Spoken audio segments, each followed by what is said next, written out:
Hi, I'm Rick Stone. I helped design for the first time at NTPA the set for The Play That Goes Wrong. And in our family, we said it's the set that almost killed me. So the reality is there's a lot of stuff that has to happen on this set. A lot of stuff has to fall apart. This literally is, the set is like the 9th character on stage. So good luck. I'm going to show you how we did some things. Let's see how to work our way around it. First, probably some of the basics is that you have to think about structure. We have doors, we have windows, that a lot of stuff happens around, people pile in. You can't do the typical bracing at the bottom of, and so you have to figure out ways to brace the set so that the whole thing doesn't collapse on you. And so you can kind of see we've had to get creative, and really the more crazy you make it, the better it is, because at the end of the day, when the show's over, the crazier the set looks, the better. We'll go to the mantle. The mantle is one of the first things that happens even before the show starts. All right, welcome, ladies and gentlemen, to the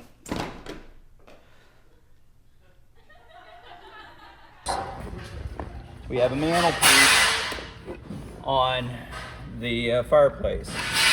Literally all I did was drilled a couple of 1 1/4 inch holes through a piece of wood, put a couple of good sized dowels that aren't going to maneuver or to collapse.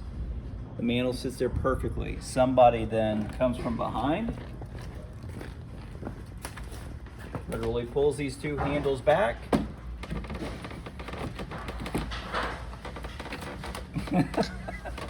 Well, there we go.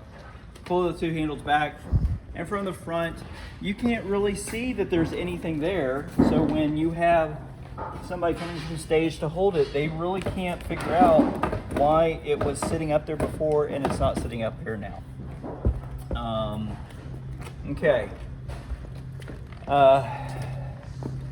Working our way around. Probably the most complicated thing to figure out is the door. The door is a problem because it has to swing out.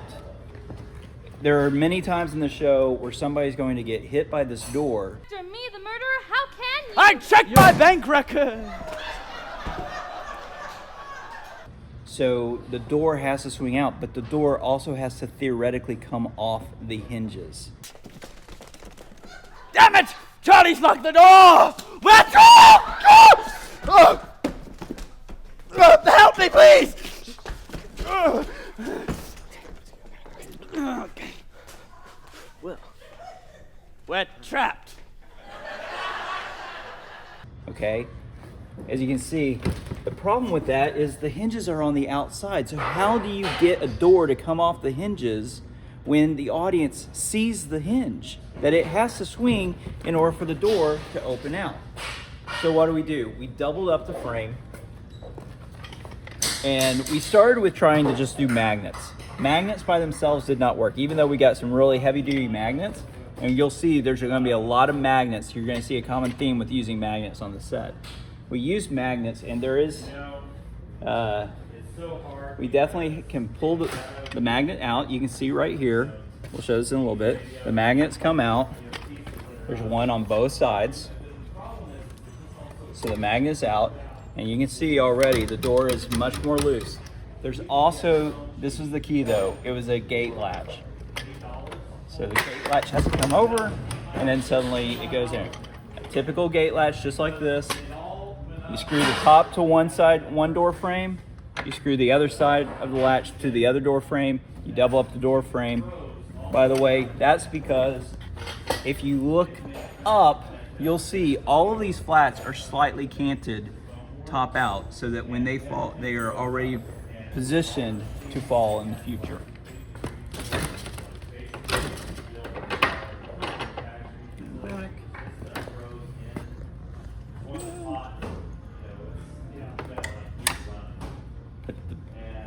magnets back.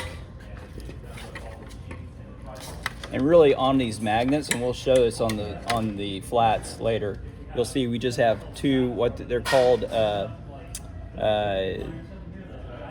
you can really get any sort of cheap hardware metal plate. We used nail stoppers because they're flat, and you can kind of hammer them into the wood and then screw them in, and they made really great flat plates for it. You just put a magnet in between two metal plates. As you come back here, you'll see with all these flats, you'll see that we have a lot of pull strings going on here, right? Each pull string has a certain purpose. This one in particular, as I open the door, oh, it's not up there. We've lost the shield.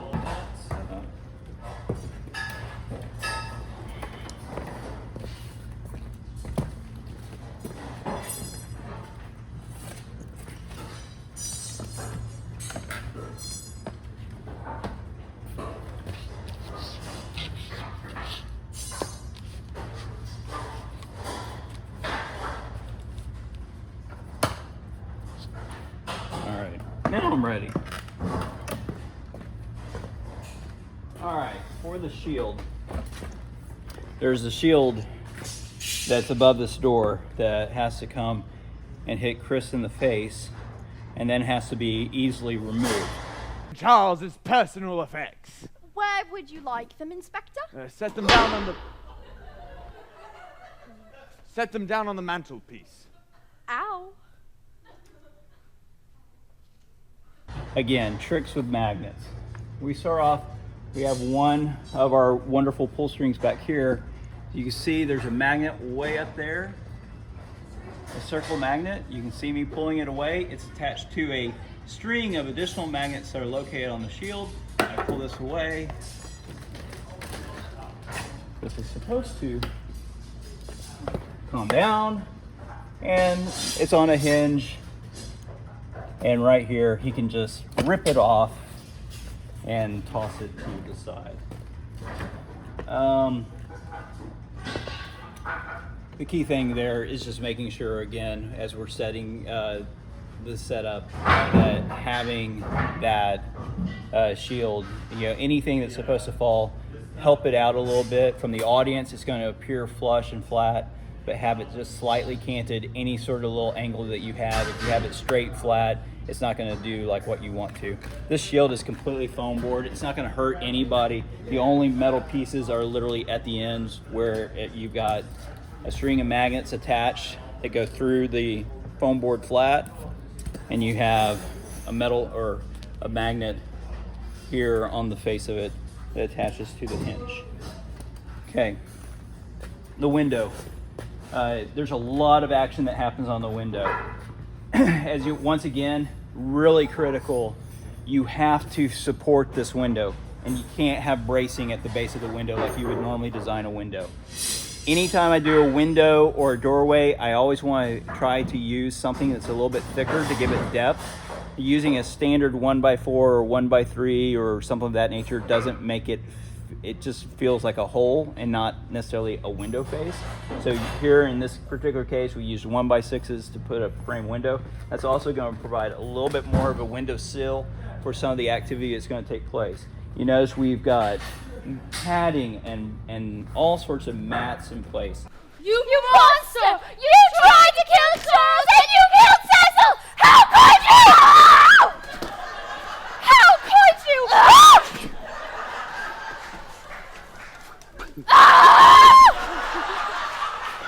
To do the structure, we used a 4x8 platform back here, and it really does two things. Number one, it gives me something solid to put the structure up, but it also raises the background flats that can create a scene behind the scene. Why is that important? Because we're on a raised stage. If you are sitting in the audience and you're looking up through the window, we don't want to see the top of the cyc behind these. We want to be able to see a scene coming through this window. So by raising it up a couple of feet, it pushes the bottom of the 4 foot by 8 foot flats up so that the audience members who are sitting below don't see anything above the top of the flat. They don't see anything down here other than this little grassy knoll. Okay, and like I said, it allows us something else substantial that gives it weight. And if you've ever tried to pick up a 4 by 8 flat, it's heavy. I like it that it's heavy. Gives me something to support, keeps this frame really solid. Okay, because like I said, I've got 4 or 5 people in here pulling a body through this window. This window cannot move. Okay, so now let's see here, and we got the clock, the grandfather clock. You got to think about the fact that we've got people that are inside this clock. They have to fall down in this clock. They have to lay on the chaise in this clock. And oh, by the way, somebody else, while somebody's inside the clock, has to lay on top of the clock. She's fainted.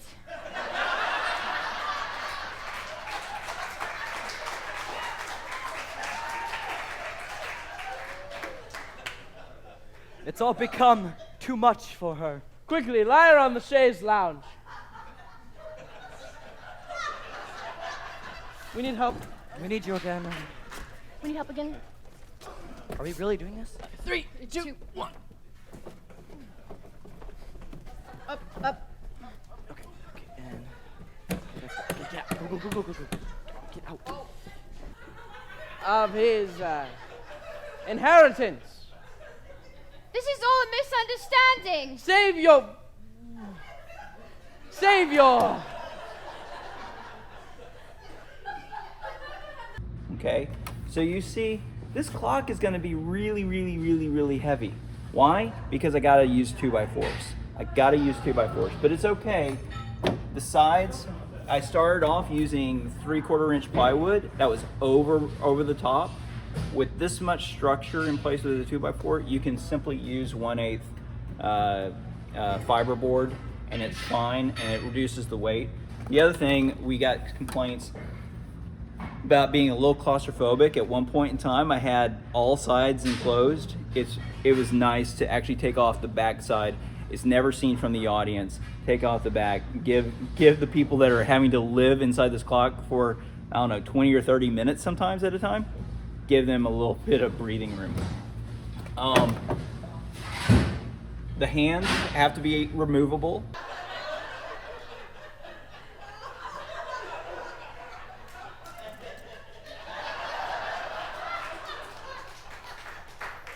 Again, use of magnets. Got little aluminum. Now the problem is the hands themselves are aluminum, so they weren't going to work. But I literally just put a typical screw through here and put, this is a heavy duty magnet. This should have been screwed on here at some point. It screws onto the screw a little bit. In a perfect world, you can see it's such thin aluminum, they're being bent to smithereens. The cast is always going to want to be able to mess with the time. So, you know, at the end of the day, it doesn't have to be at a specific time. It's just, and the more you mess with it, the better it is for Chris, who has to read the clock to figure out what time it is.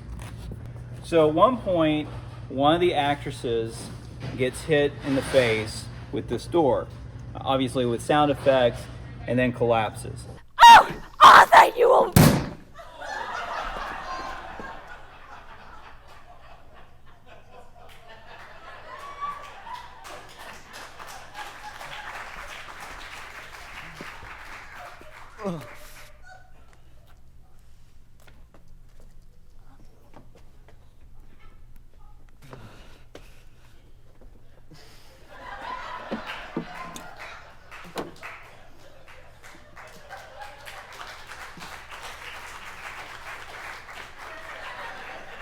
They then take the actress and put her inside the grandfather clock.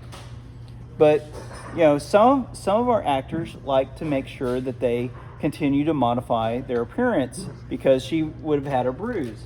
So if you notice, we have makeup established inside that allows her to apply bruising to her face from after being hit by the door. Pretty ingenious, and these are the things that I don't even come up with, that the actors come up with on their own. It's awesome. Okay, the door. Secret panel door. Passage built behind his bookcase. Stand back, I'll open it. Step inside, Miss Collymore. You'll be safe in here, Miss Collymore.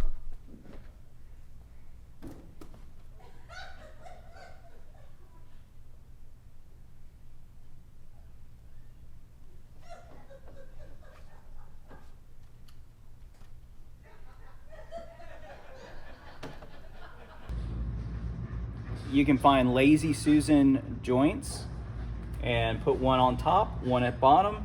You literally build a hollow frame out of 1x4s, and this side's foam board, this side was fiberboard with just a book with just wallpaper on top of it. And you could paint it, I guess, but we just used wallpaper to look more realistic. Those two Lazy Susans. You get it nice and plumb, and it spins. And the cast at this point is getting so comfortable with it, they are spinning it quite quickly. The one trick to this is that you do have to, on the frame itself, you can't see it here, but you have to kind of cut out a notch because to be able to access the screws to screw in the joints at the top of the bottom, you just have to cut out a small notch. So that you work your way around each corner, screwing in one corner at a time. Cool? Come on in. Now, before I can do this, I got to be able to move the Chaise. Chaise really needs to be on wheels. You can pick up whatever you have and whatever you can source, but remember, you got to figure out something to handcuff Perkins to the Chaise. And you got to make sure that it's easily mobile, because during the show, this thing, again, more the reason to move your structure high, this Chaise has to roll off stage, has to roll past the window, through the door, not through the door, behind the window, all over the back stage. So you have to have enough room to move the Chaise. It's critical that your Chaise moves, because what we're about to do is conclude and show you what can happen. We're not going to do all of the flats, but we're going to do some. But if this Chaise doesn't move, you've got a problem, because these flats are about to come down. So knowing, the director's going to have to know the blocking and everything else, just to be a abundance of caution. All of these flats, we use 1-inch foam board on them. We've had to, you'll see, throughout the show, we've had to perform a little surgery, putting metal plates on them to try to keep the foam board together. We chose to do 10-foot high flats. The reason why we went 10 feet high was mainly because we've got this window, we've got nearly a 6'8" door. This is a 6-foot door. You've got to have a clock big enough to fit a person in. So there's just a certain level of scale. We didn't address the pop outs on the fireplace, but somebody's gonna have to be able to be in the fireplace. So you have a certain scale. We felt like 10 feet was the right size. Of course, that means that we're having to splice a couple of feet. We chose to splice at the bottom. You'll see here on the bottom, we've had to splice it on the bottom because we thought it would be less noticeable than trying to splice it on the top. All right, and for that, you come back here.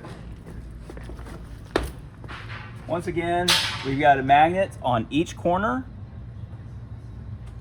You pull that, and here we go. You can already feel it. Now I'm going to pull the other one, and as soon as I do, it falls. The officers are in the hall.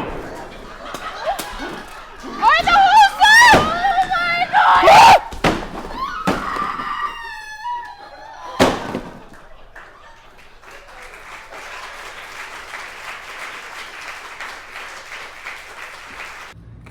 I didn't have to touch it, didn't have to do anything. Although there's usually crew members that are blocked here behind it. If for some reason the the flat is just not angled enough, it's not falling on its own, somebody that's blocked to be in the back can give it a little push and it will fall easily. Okay, there is a method to the madness.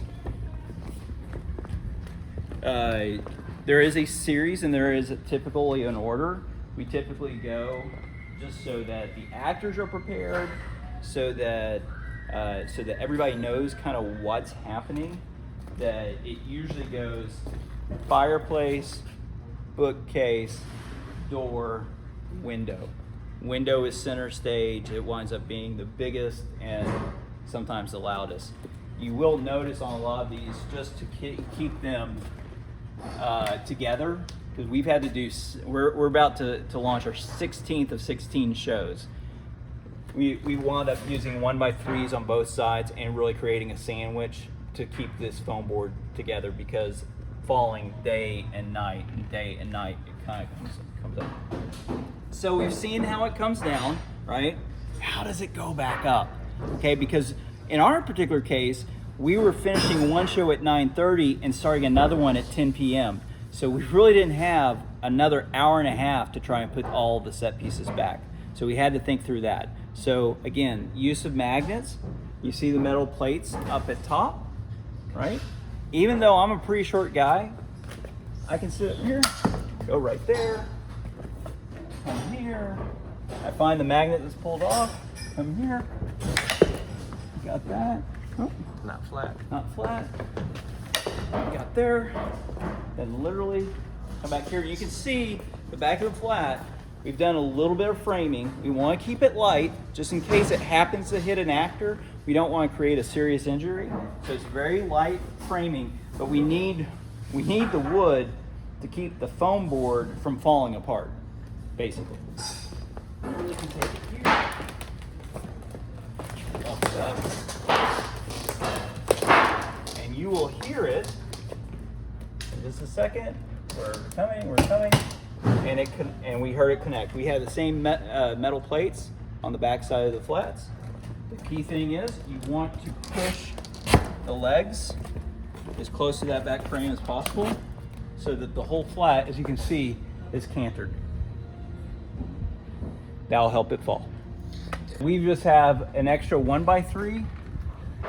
We've got this frame, and then we have a 1x3 that's running across the top of the frame, or across from one end of the flat to the other. But that's where the metal plates are situated. We also have a 1x3 on the face of the actual non-moving frame. So that gives you, when you think about it, that gives you about 1.5 inches of spacing right here. You start carrying out some of the materials on here. Once again, you can see we use a 1-inch foam board. We've got 1x3 here. You know, you're getting to a position where the back of this flat to the face of this flat is probably about 2.5-3 inches. And because this is basically your fulcrum point, you got about 2.5-3 inches of canter by the time you get up. That's the other interesting backstory. That's how we came up with the door solution, because the original door frame was back here and attached in line like we would typically do with a typical flat structure, right? But the problem is the flat is out here, 2.5-3 inches forward. So it forced us to create a second double door, which gave us the ability to do this contraption as well. There you go. There are a couple of props here that are missing. We do have a barometer somewhere that's supposed to be here. We have a coat hook that's supposed to be here.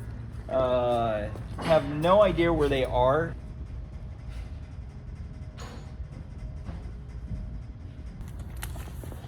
All right, so in this case, this is the magnets that we're using here are basically what you would probably put on your refrigerator at home. They're the rubberized magnets.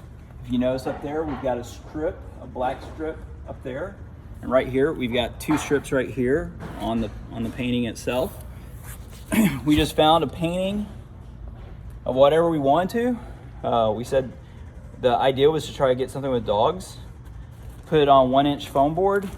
Use gaff tape to create a frame. Again, what something looks like on stage and what it looks like from the audience, two completely different things. It doesn't matter. This thing has to fall off 3 or 4 times during the show. So trying to do something that's just durable, literally you match up those magnets and it just stays right there. No problem. But I have some papers I need to review in Charles's study. I shall return presently. Do take your time, Inspector. Indeed.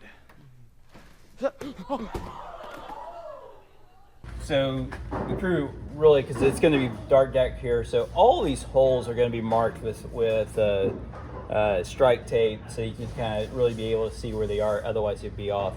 But literally, we have this just to make it fall on its own before anything else. We literally just give it a little push, and it fell right off. We've got I will say, this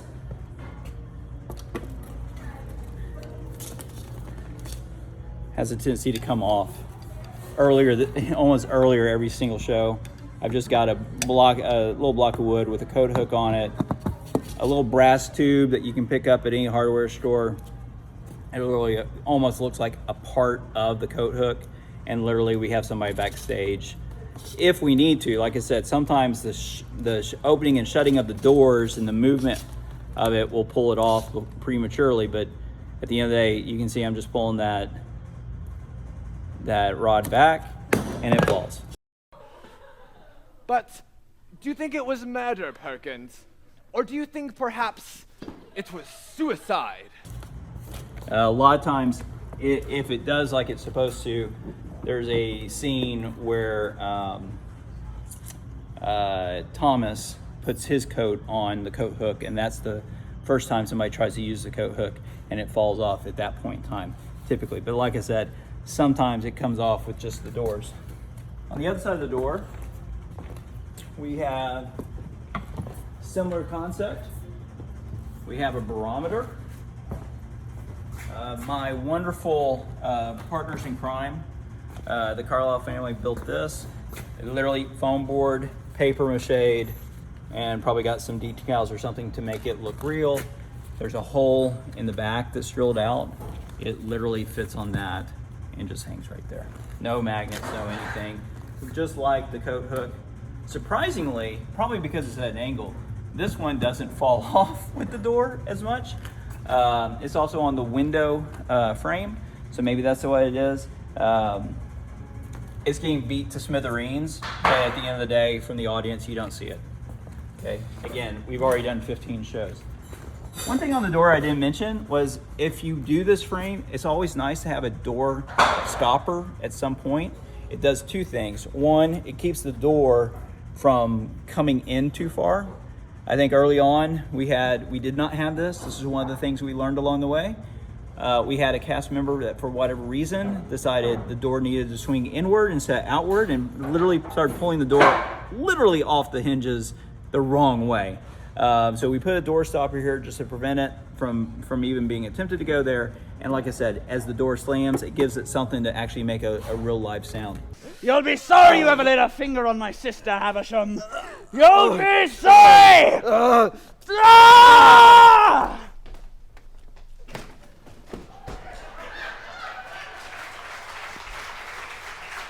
So what we did here for the curtain is we literally just got a turnbuckle, okay? Probably about like a, 12-inch, 18-inch turnbuckle.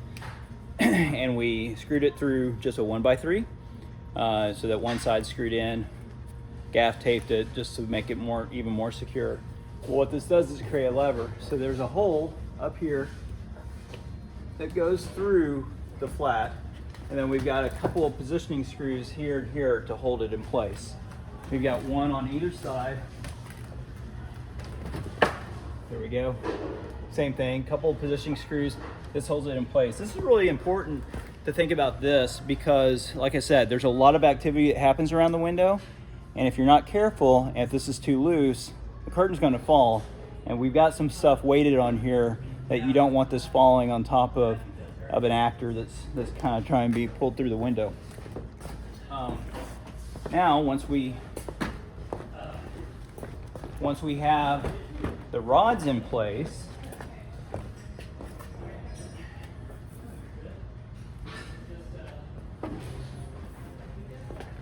then we had a curtain designed. I literally have this on a probably about 1 1/4 inch PVC pipe that I just happened to find in the scrap. Put a couple, drilled a couple holes, put a couple of blocks of wood on the side just to create some finials. And now that I've got the rods poking through these end of the turnbuckle, you can literally just rest now on it, pull the curtains out. In a perfect world, you don't see the white, but that's just me being, trying to be perfect. These poor curtains is struggling. But you got that going, and so then what can happen is, once again, I come back here. You probably have one cast member on each side. You have your choice. If you want the curtain to just partially come down, you literally take one of these rods off.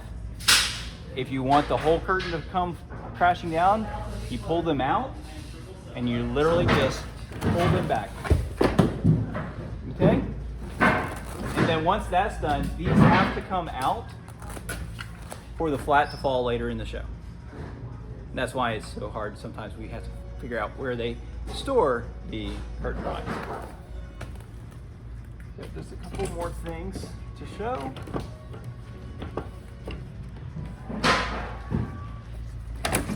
So we've already talked about the mantle, right? The mantle falls off, and then the funny thing about the mantle and not being able to go back on, and it happens almost at the beginning of the show, is that there's so many things that are being told to be put on the mantle at some point in time.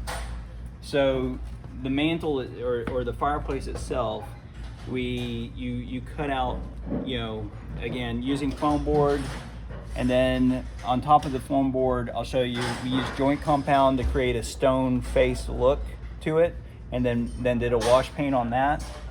But these 3 cutouts, you put them back in, that allows an actor at this point to just be able to be here, and then, hi, we're here. Mr. Havisham, Miss Collymore, I've come to prepare the room. Thank you, Perkins. Just set it down the mantelpiece.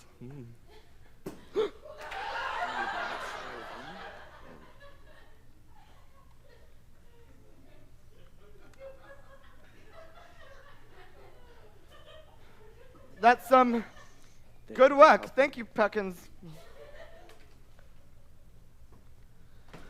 At last, we're alone. We have swords.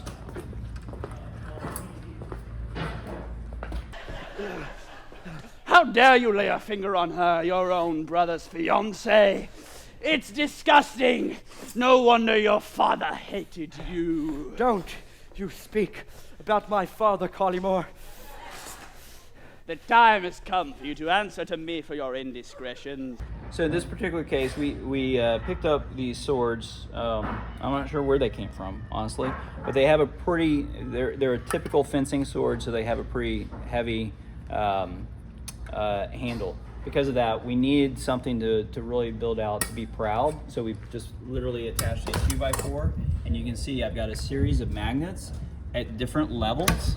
So I've got 2 magnets going this direction, and then these are set out with a spacer. I put another sword there, and you can work with this. Again, starting off, once the swords come off, you don't have to worry about them again.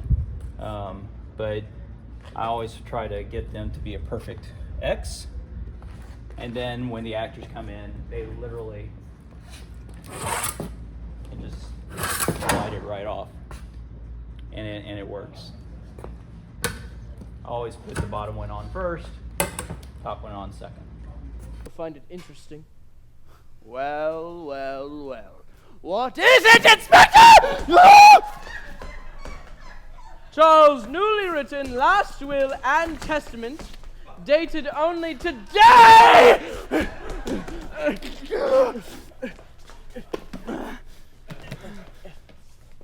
It seems he had changed the beneficiary. Oh. Well, who on earth has he changed the beneficiary? Well, who on earth?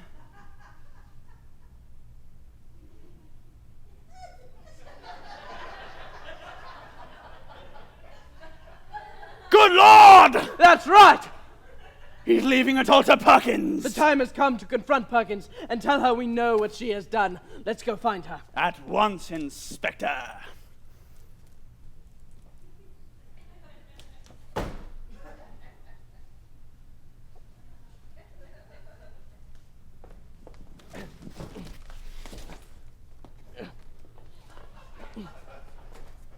Oh, one second. What are you doing, Inspector? I'm putting the props back. Oh.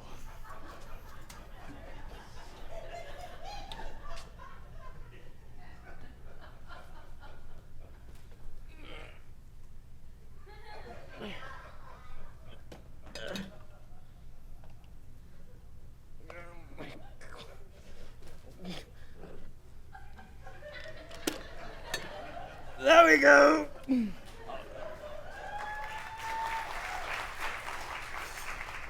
This was actually, it started off as our prototype. We started with the 2 foot, this one first. It is the first one that came through. There are some director decisions that get placed, so depending on your director, it depends on how it gets carried off. I think originally the idea was that it was literally gonna fall down and just be carried off into the wings. They added where they actually go through the framing and then put this little drink cart back because it has to be out of the way. And that's another thing. And again, this really kind of falls into where the director's going to come into play. Blocking's critical, prop positioning is critical, so that when we know these things are going to be falling down, you can't have a table in front of a flat and it fall appropriately. You need a good clearance here. You can't, I think at one point in time, there was a trash can by the fireplace that was in front of the fireplace flat, and an attaché case. All that had to be moved and removed from it for everything to fall properly. Sometimes, this is where actors just have to be present and in the moment. If they see something out of place, they just have to be a creative way to make sure, and they all own it, every single one of them. If they see something in the wrong place, they have to figure out how to move it before the time comes. All the flats really fall in like the last 5 minutes of the show. This one's the only one that falls a little bit earlier, and literally you have 2 actors, one on either side of this, that help almost allow it to fall forward. So it really works. I think that's probably about it. Good luck to anybody who takes on this project. Hopefully this would shorten the design and build process, as we just literally had to figure all this stuff out as we went, and it took a long time, and we just got lucky that we had an entire week to do a set build. So good luck. Thanks.